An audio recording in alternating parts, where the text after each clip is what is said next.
ऐसी ही एक कहानी सुनाना चाहता हूँ जो एक सैनिक की कहानी है। वह सैनिक जो अपने घर से निकलते समय अपनी माँ से कहता है, माँ जल्दी वापस आऊँगा।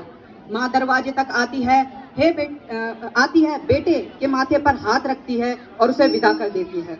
उसे क्या पता कि कभी कभी देश की सीमा तक जाने वाला रास्ता हर घर वापस आने वाला रास्ता नहीं होता। वह सैनिक सीमा पर पहुंचता है। वहाँ ना अपना घर है, ना परिवार, ना त्योहारों की रौनक, ना आराम की नींद। बस एक चीज है, तिरंगा। वही तिरंगा जिसे देखकर हम स्कूल में गर्व से खड़े होते हैं। वही तिरंगा जिसे देखकर हमारे अंदर देशभक्ति जागती है।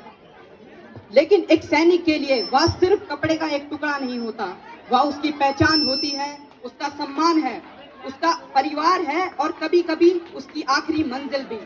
जब हम अपने घरों में चैन की नींद से सोते हैं तब कोई सीमा पर जाग रहा होता है।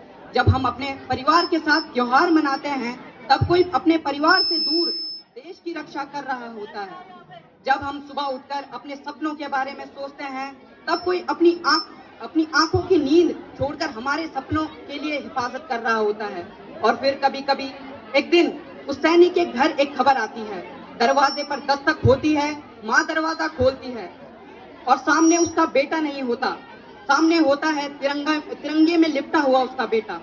उस पल एक माँ का दिल टूटता है, एक पिता की आंखें भर आती है, एक बहन की राखी अधूरी रह जाती है, एक बच्चे का बचपन बदल जाता है।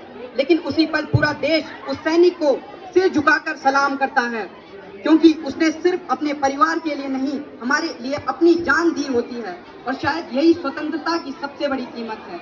हम आज़ादी को महसूस करते हैं, लेकिन जिन्होंने इसके लिए अपना जीवन दिया, उन्होंने आज़ादी सिर्फ जी नहीं, अपने खून से सींचा था। इसीलिए आज जब हम तिरंगा फहराएं तो उसे सिर्फ एक झंडे की तरह मत देखना, उसमें इन सैनिकों की सांसें देखना जिन्होंने देश के लिए अपनी आखिरी सांस तक लड़ी। उन माताओं की ममता देखना जिन्होंने अपने बेटों को देश के नाम कर दिया। हम अक्सर देशभक्ति को बड़ी बड़ी चीजों में खोजते हैं, लेकिन देशभक्ति छोटी छोटी चीजों में भी होती है। ईमानदारी से अपना काम करना, अपने देश का सम्मान करना, दूसरों की मदद करना और सबसे जरूरी एक दूसरे को बांटने के बजाय एक दूसरे के साथ खड़ा होना। क्योंकि भारत की असली ताकत उसकी मिसाइलों में नहीं, उसके लोगों की एकता में है। हमारी भाषाएं अलग हो सकती है, हमारी संस्कृति अलग हो सकती है, हमारे पहनावे अलग हो सकते हैं, लेकिन जब तिरंगा ऊपर उठता है तो हमारा सिर एक साथ झुकते हैं। सब राष्ट्रगान बजता है तो हमारे कदम एक साथ रुकते हैं। जब कोई सैनिक शहीद होता है तो पूरा भारत एक साथ रुकता है। यही भारत है, एक देश नहीं, एक भावना। और आज इस स्वतंत्रता दिवस पर उन सभी वीरों को मैं नमन करता हूं जिन्होंने हमें आज़ादी दी। और अब मैं कहना चाहता हूं, हम उत्तराखंड की इस पावन धरती पर रहते हैं, जहां हम अनादिकाल से प्रकृति की गोद में पलते आए हैं।